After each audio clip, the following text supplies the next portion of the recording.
Hello everyone, welcome back. Radhe Radhe सबको। Sir हमने एक चैप्टर शुरू करके रखा है जर्नल एंट्रीज। ऑलमोस्ट आज की क्लास उसकी लास्ट क्लास। ज्यादा नए टॉपिक्स नहीं बचे।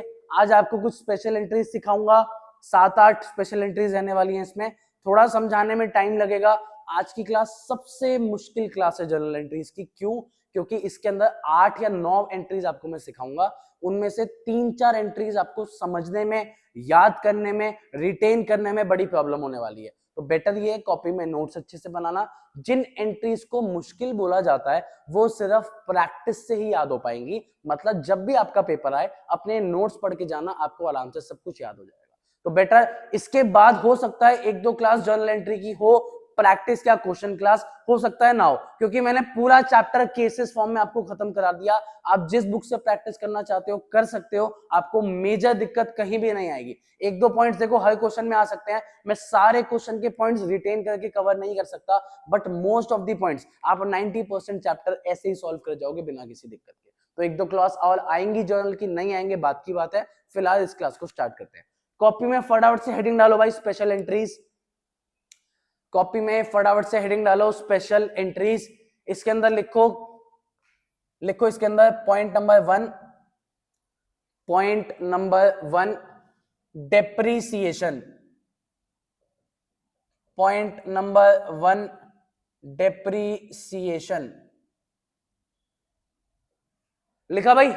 चलो थोड़ा सा डिस्कशन हो जाए। बेसिक अकाउंटिंग टर्म करी थी, उसके बाद पे आते हैं।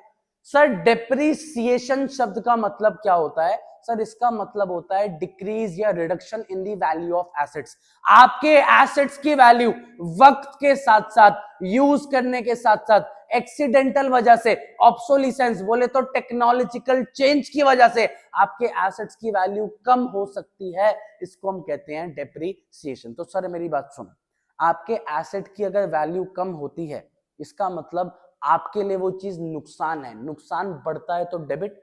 एंट्री लिखो भैया सब मेरे साथ, depreciation account debit, depreciation account debit.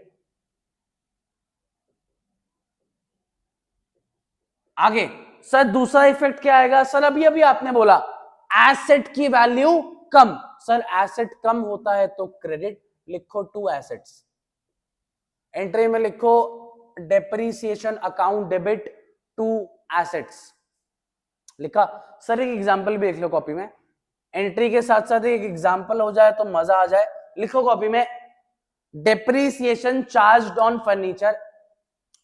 Depreciation charged on furniture ₹5,000। Depreciation charged on furniture ₹5,000। आ जाओ भाई, एंट्री लिखो सब कॉपी में, depreciation account debit to furniture. Depreciation account debit to furniture ₹5,000 each. Depreciation आपके लिए नुकसान, नुकसान बढ़ता है तो डेबिट। फर्नीचर आपके लिए एसेट, एसेट की वैल्यू कम मतलब क्रेडिट। एग्जांपल के साथ पहला पॉइंट आसान, आराम से समझ आया होगा, कोई दिक्कत? चले सेकंड पॉइंट पे हो सारे। सेकंड पॉइंट थोड़ा इंपॉर्टेंट पॉइंट से, अब लिखना शुरू करो। Outstanding expenses.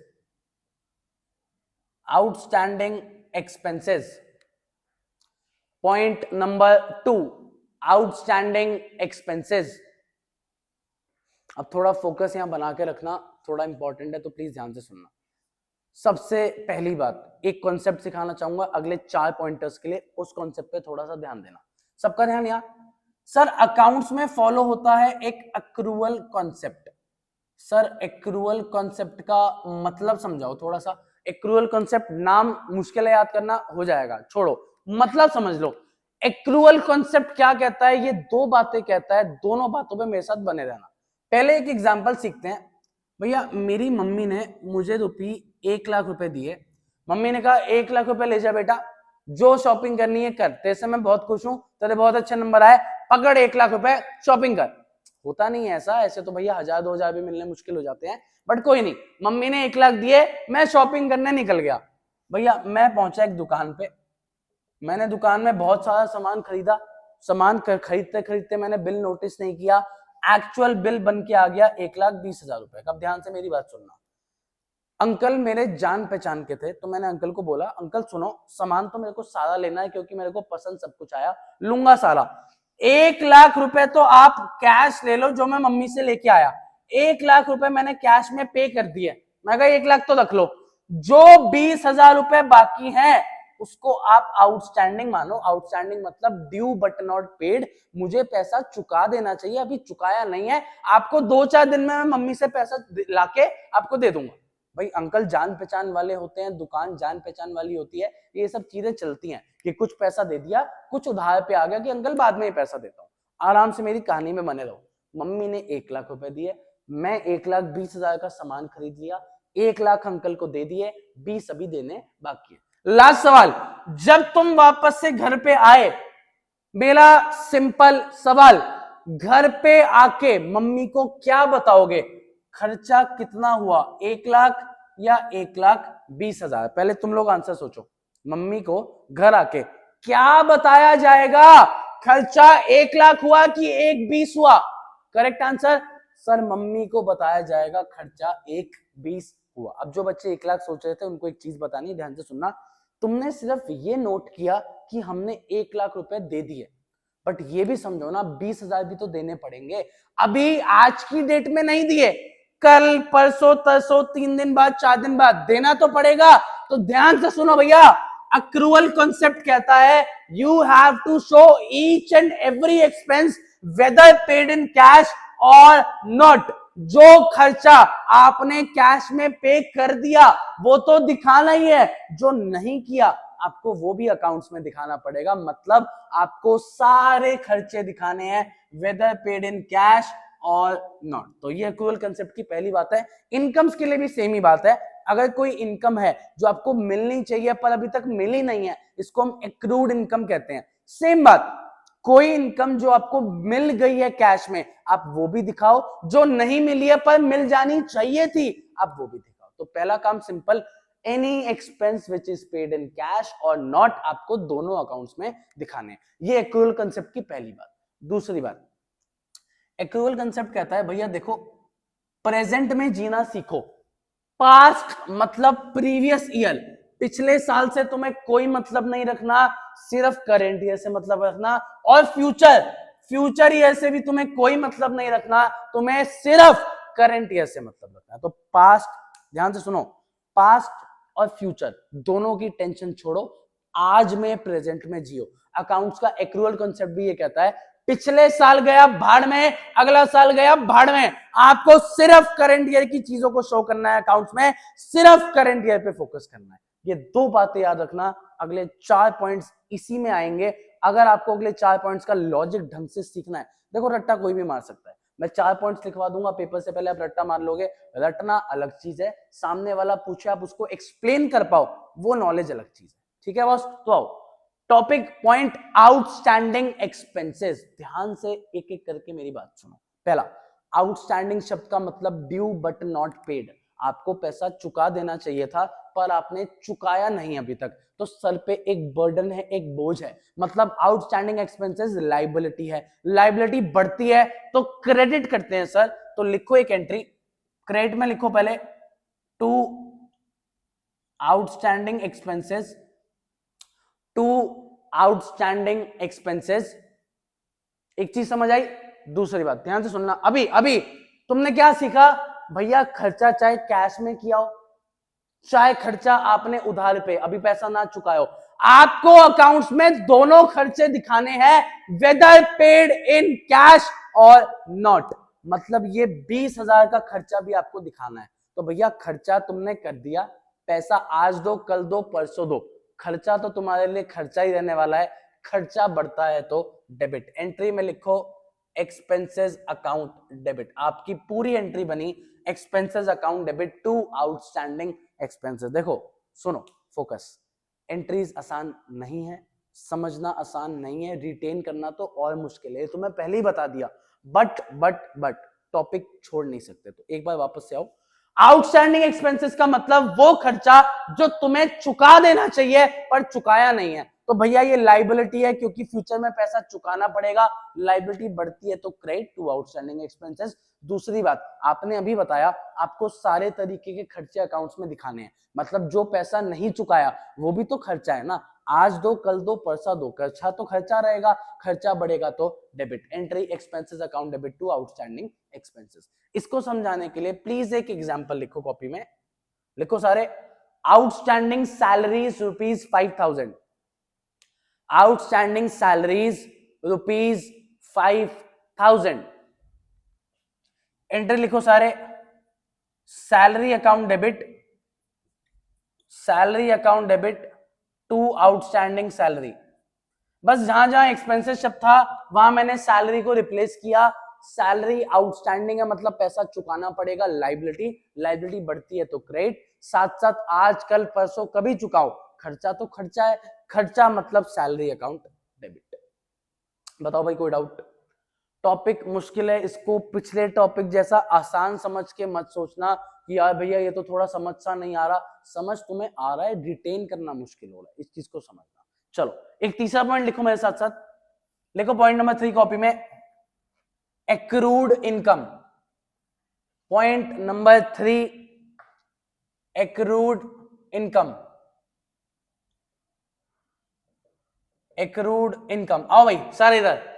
एक्रूड इनकम का मतलब वो इनकम जो मैंने कमा ली पर मिली नहीं, मैंने 30 दिन किसी के यहां जॉब करी पर मुझे अभी तक सैलरी नहीं मिली, पैसा मिल जाना चाहिए पर मिला नहीं, कोई बात नहीं, फ्यूचर में तो पैसा मिलेगा, फ्यूचर में पैसा आपके पास आएगा मतलब एसेट, एसेट बढ़ता है तो डेबिट। लिखो कॉपी में, accrued income account debit, copy में प्लीज सारे लिखो, एक्रूड इनकम अकाउंट डेबिट।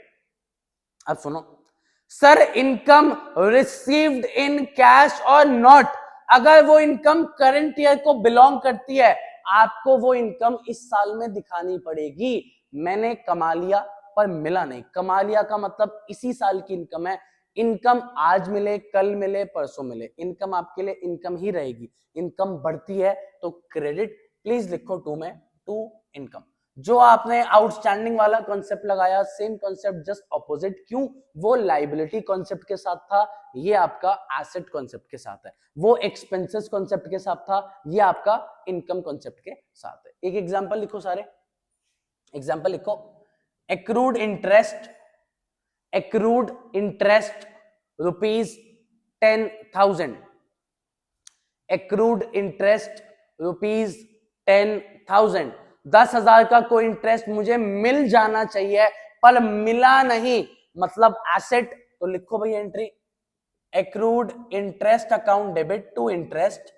जहां जहां मैंने एग्जाम्पल में पिछले वाले आंसर में मैंने इनकम लिखवाया उसको बस आपको रिप्लेस करना है इनकम के नाम से, तो यहाँ पे इनकम का नाम इंटरेस्ट है, entry accrued interest account debit to interest. Point number 3, इसके बाद आओ सारे भाई लिखो पॉइंट नंबर 4।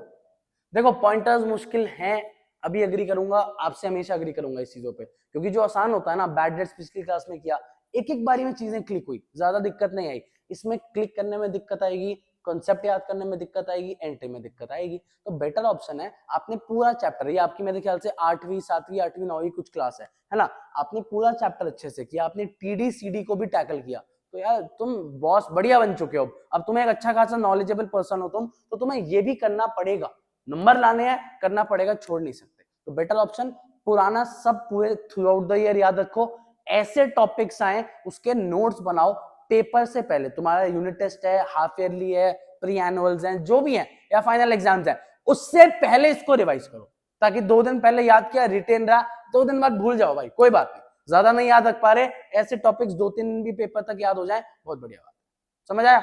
चलो लिखो नेक्स्ट टर्म, एडवांस एक्सपेंसेस और प्रीपेड एक्सपेंसेस, एडवांस एक्सपेंसेस और prepaid expenses. Please please please मेरे लॉजिक्स और फोकस, थोड़ा यहां फोकस लगा के रखना, मेरे लॉजिक्स और कॉन्सेप्ट के साथ चलोगे आपको सब समझ आएगा। आ जाओ भाई, प्रीपेड एक्सपेंसेस मतलब आपने कुछ एडवांस में पे किया, या देखो एक चीज तुमसे एक्सपेक्ट करूंगा अकाउंटिंग इक्वेशन के टाइप से, अगर तुमने एडवांस में कुछ पे कर रखा है वो एसेट है कि लाइबिलिटी है?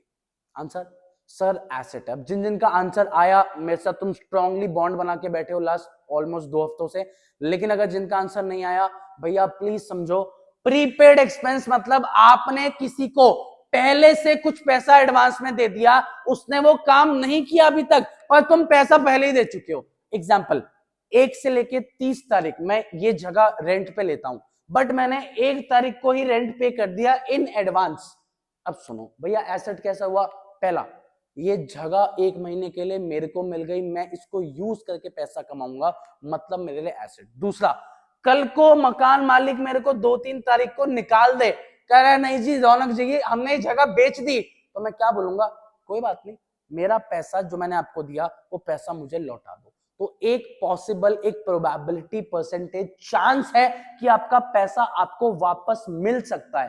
पैसा वापस मिले तो एसेट। तो हर पर्सपेक्टिव से समझोगे, एडवांस में कुछ पे करना आपके लिए एसेट होता है।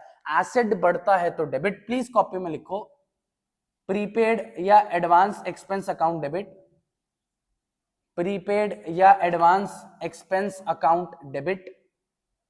अब आओ सारे यहां, मजा आएगा, बहुत मजा आएगा, ध्यान से सुनना। एक बारी में क्लिक करवाऊंगा, बस फोकस यहां रखना। इधर आओ सर, एक्रूअल कंसेप्ट कहता है पिछला साल नहीं दिखाना, फ्यूचर वाला साल नहीं दिखाना, सिर्फ करंट ईयर की बात करनी है। करेक्ट है? अब ध्यान से सुनो, एडवांस शब्द का मतलब, एडवांस मतलब पहले से ही कुछ पे करना।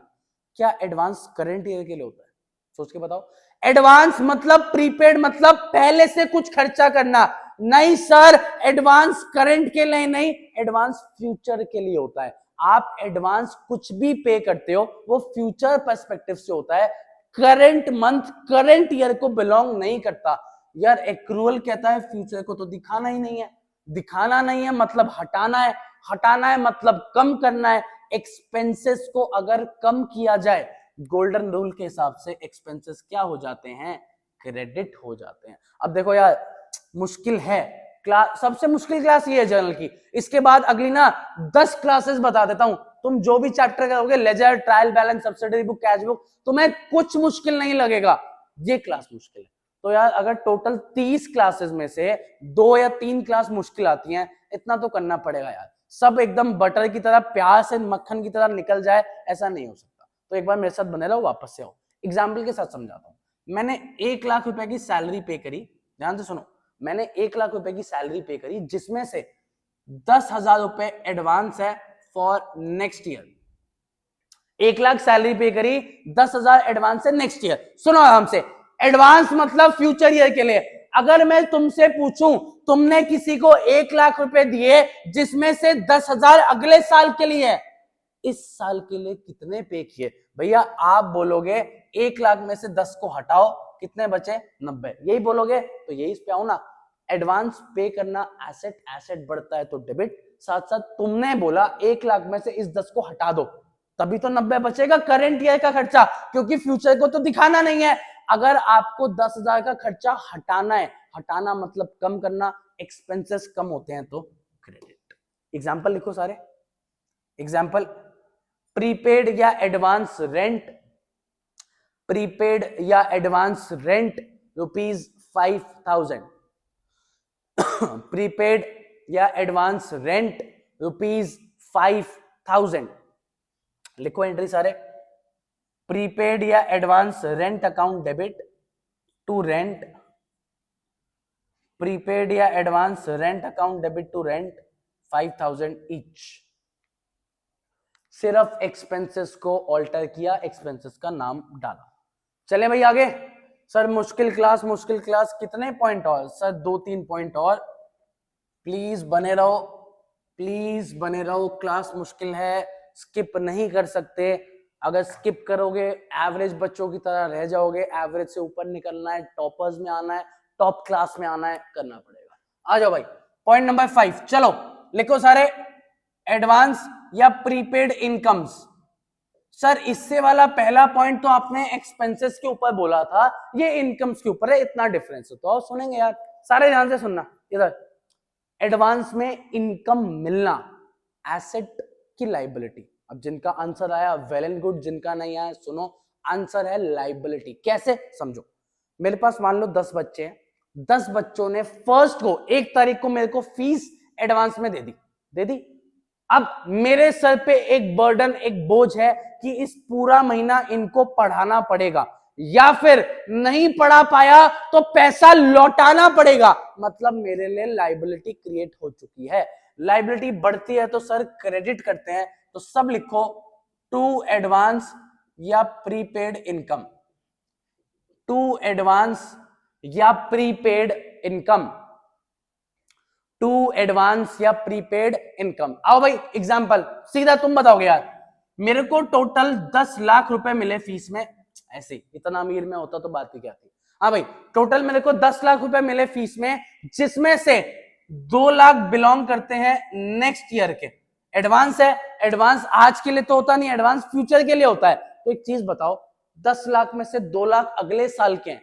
भैया एक्रूअल कॉन्सेप्ट कहता है फ्यूचर को तो दिखाना नहीं, सिर्फ करंट को दिखाना। 10 लाख में से 2 अगले साल के हैं, करंट के कितने? भैया करंट के 8 लाख। 10 में से 2 हटाओगे, हटाना मतलब समझते हो ना, टोटल 10 लाख मिले जिसमें से 2 अगले साल के हैं, तो करंट का कितना हुआ? भैया करंट का हुआ 8। तो तुमने बोला 2 लाख की इनकम को हटा दो, हटा दो मतलब कम कर दो, माइनस कर दो। इनकम कम होती है तो सर हम डेबिट करते हैं आपके गोल्डन रूल्स के हिसाब से, तो एंट्री बन गई income account debit to advance या प्रीपेड इनकम। प्लीज आओ एंट्री लिखो कॉपी में, एक मतलब एग्जांपल लिखो, एग्जांपल लिखो फटाफट से, ये लिख लो, fee received in advance, fee received in advance rupees 10,000, या सिंपल लिखो prepaid fee, prepaid fees rupees 10,000। Entry बनाओ भाई सारे, लिखो कॉपी में, fees account debit to advance fee या prepaid fee rupee 10,000 each. Logic concept दोनों साथ लगाओ, आराम से समझ आएगा। कोई डाउट? चले सर, सर 2 पॉइंट और है सर, उसको कंपैरेटिवली इजी बनाने का ट्राई करूंगा आपके लिए, तो प्लीज मेरी बात ध्यान से सुनते रहना। कंपैरेटिवली अगले 2-3 पॉइंट इससे इजी रहने वाले हैं। आ जाओ, चलो सब मेरे साथ फोकस के साथ लिखो पॉइंट नंबर 6, लिखो सारे, इंटरेस्ट ऑन कैपिटल। पॉइंट लिखो इंटरेस्ट ऑन कैपिटल। पॉइंट समझते हैं पहले, सबका ध्यान यहाँ, फोकस मेरे पे फोकस। चलो ध्यान से सुनना सर, इंटरेस्ट ऑन कैपिटल क्या होता है एक बार आपको समझाता हूं। ये मेरा बिजनेस, मैं बिजनेसमैन, ये मेरा बिजनेस, मैं बिजनेसमैन, जब मैं इसमें कुछ पैसा लगाऊंगा उसको हम बोलते हैं कैपिटल। एनी अमाउंट, एनी पैसा, any monetary value invested in the business by the businessman is called capital. अब सुनो मेरी इससे क्या बात हो रही, ध्यान से सुनना। मैं कहा हाँ भाई, मैंने तेरे अंदर बिजनेस के अंदर 10 लाख रुपए लगाए, अगर ये मैं पैसा कहीं एफडी में लगा देता, अगर ये पैसा मैं म्यूचुअल फंड में, स्टॉक मार्केट में कहीं लगा देता, मेरे को 6, 7, 8, 10% तो आराम से मिल जाता। मैं तो रिस्क ले रहा हूं तेरे में पैसा लगाने का, कल को डूब गया तो चलो रिस्क को छोड़ो, रिस्क ओनर का होता है मान लिया, बट एक बात तू बताना, अगर यही कैपिटल, यही पैसा मैं एफडी में लगाता या फिर मैं म्यूचुअल फंड स्टॉक में लगाता, मुझे एक सर्टेन परसेंटेज मिलता रहता एज एन मेरी इनकम।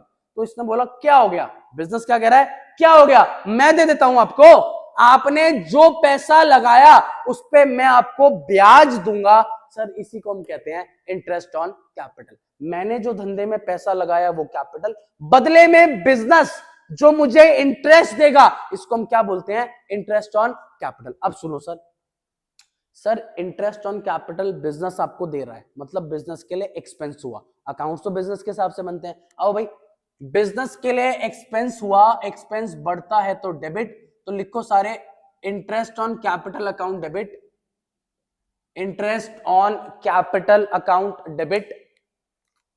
अब सबसे इंपॉर्टेंट बात सारे, ये मेरे को कुछ पैसा देना चाहता है, बट क्या बिजनेस के हाथ हैं?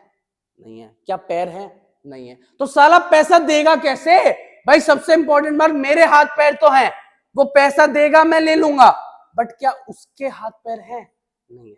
तो वो क्या बोलता है, भैया मेरे हाथ पैर तो है नहीं, तो एक काम करो, मैं आपको पैसा कैश में तो दे नहीं पाऊंगा, आपका पैसा मतलब आपकी कैपिटल जो इन्वेस्टेड है उसी को बढ़ा देते हैं। भाई आपने 10 लाख रुपए लगाए थे, उसी में अमाउंट ऐड कर देता हूं तो आपका ही पैसा हो गया वो। तो इसका मतलब बिजनेस कभी भी ओनर को इंटरेस्ट ऑन कैपिटल कैश में नहीं देता, रादर वो उसकी कैपिटल ही बढ़ा देता है। सर कैपिटल बढ़ती है तो क्रेडिट, प्लीज लिखो टू कैपिटल अकाउंट। एंट्री आपकी बन गई interest on capital account debit to capital account. अब क्वेश्चन कैसे आएगा?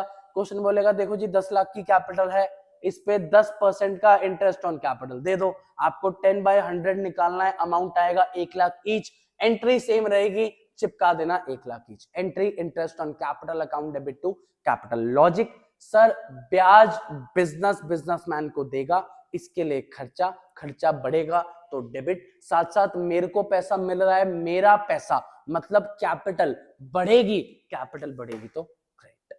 Simple point, comparatively easy point था यार। अब आओ लिखो अगला पॉइंट सारे। Point number 7, point number 7 interest on drawings. Point number 7 interest on drawings. चलो सारे इधर आना, फोकस फोकस फोकस, एक आध लास्ट पॉइंट बस। आओ इंटरेस्ट ऑन ड्राइंग्स। बिजनेस में से कहता है यार, जब बिजनेस क्या कह रहा है यार भैया, जब आपने मेरे को पैसा दिया एज एन कैपिटल, आपने बदले में ब्याज ले लिया इंटरेस्ट ऑन कैपिटल, ऐसे आप भी तो धंधे से पैसा विड्रॉ करते हो फॉर पर्सनल पर्पसेस, बोले तो ड्राइंग्स। तो जब आप पैसा ड्रॉ करोगे आप भी तो मुझे ब्याज दो। मैंने कहा यार ठीक है, तेरी बात भी ठीक है, कोई बात नहीं, मैं बिजनेस के प्रॉफिट में से पैसा विड्रॉ कर रहा हूं, कोई बात नहीं, अगर मैं पैसा ड्रॉ करूंगा वो ड्राइंग्स, बदले में मुझे इसको ब्याज देना पड़ेगा, इसको हम बोलेंगे इंटरेस्ट ऑन ड्राइंग। अब सुनो, मैं इसको ब्याज दे रहा हूं, अकाउंट तो बिजनेस के हिसाब से बनते हैं, मैंने इसको ब्याज दिया मतलब इसके लिए इनकम, इनकम बढ़ती है तो क्रेडिट। लिखो सारे टू साइड में, to interest on drawings. Simple point, मैं इसको ब्याज दे रहा हूं, मैंने पैसा विड्रॉ किया ड्राइंग्स, बदले में मैं ब्याज दूंगा इंटरेस्ट ऑन ड्राइंग, इसके लिए इनकम, इनकम बढ़ती है तो क्रेडिट। दूसरी बात, इसके हाथ पैर तो है नहीं, तो ये क्या बोलेगा, जब मुझे आपको पैसा देना था मैंने आपकी कैपिटल बढ़ा दी थी, अब जब मुझे आपसे पैसा लेना है मैं आपकी कैपिटल क्या कर दूंगा, कम। तो सर एंट्री में लिखो कैपिटल कम होती है तो डेबिट, लिखो कैपिटल अकाउंट डेबिट। एंट्री आपकी capital account debit to interest on drawings. Sir एक ऑप्शन और है, प्लीज ध्यान से सुनना, कैपिटल की जगह आप ड्राइंग्स अकाउंट को भी डेबिट कर सकते हो। Logic sir at the end जब आपका पूरा साल खत्म होता है ड्राइंग्स को कैपिटल में से माइनस कर दिया जाता है, तो मैंने इंटरेस्ट ऑन ड्राइंग्स का सम भी ड्राइंग्स में जोड़ दिया, इसको sum total at the end capital से माइनस किया जाता है। तो देखो ये चीजें अभी के लेवल पे समझना थोड़ा मुश्किल है, अभी आपके ऑलमोस्ट 10 से 12 चैप्टर्स बाद एक फाइनेंशियल स्टेटमेंट्स का चैप्टर आएगा जिसमें आप ट्रेडिंग, P&L, बैलेंस शीट, बहुत चीजें होती है उस चैप्टर में, वो आप सीखोगे, वहां पे आपको इन डीप नॉलेज मिलेगी कि भैया ये कैपिटल में से क्या माइनस होता है, क्या प्लस होता है, कैसे होता है। तो भैया वो बहुत लॉन्ग जर्नी है, अभी उसमें बहुत टाइम बाकी है, तो फिलहाल सीखो capital to interest on drawing, सबको समझ आया। एक बैकअप याद रखना, जिसके स्कूल में drawings to interest on drawings कराए प्लीज तुम वो फॉलो कर लेना। चलो भाई अब एक पॉइंट और सुन के जाओ यार, मैं वो करा नहीं रहा, तुम्हें ऐसे ही बता देता हूं। 8 पॉइंट कॉपी में लिखो, बस लिख लो, बस 1 मिनट लिखो। चलो लिखो पॉइंट क्लोजिंग स्टॉक, लिखो क्लोजिंग स्टॉक, पॉइंट लिखो क्लोजिंग स्टॉक। इसकी एक एंट्री लिखो मेरे साथ, closing stock account debit, closing stock account debit to trading account, closing stock account debit to trading account. अरे भैया क्लोजिंग स्टॉक तो थोड़ा बहुत समझ आ जाएगा, इसका मतलब क्या है, जो गुड्स या स्टॉक साल के एंड में बचे रह जाते हैं, बिकते नहीं है, उनको हम क्लोजिंग स्टॉक कहते हैं, ठीक है। बट ये क्या एंट्री है, closing stock debit to trading account. भैया स्टॉक डेबिट हो रहा है, ये भी हम एक बार को सोच सकते हैं कि भैया जो एसेट बचा रह गया, भाई गुड्स बचे रह गया मतलब आपके लिए एसेट, एसेट आपके लिए डेबिट, ये भी समझ गए। ये ट्रेडिंग क्या चीज है, तो सर अभी आपको एक चीज बताई, आपका एक चैप्टर है फाइनेंशियल स्टेटमेंट, चैप्टर नंबर 22 और 23, आपको वहां पे ट्रेडिंग अकाउंट समझ आएगा। तो भैया कितना ही हाथ पैर मार लो, कितना ही बोल लो, ये पॉइंट मैं आपको कैसे भी एक्सप्लेन नहीं कर पाऊंगा, पॉइंट सिर्फ आपको कॉपी में लिखवा दिया आपके पेपर से पहले।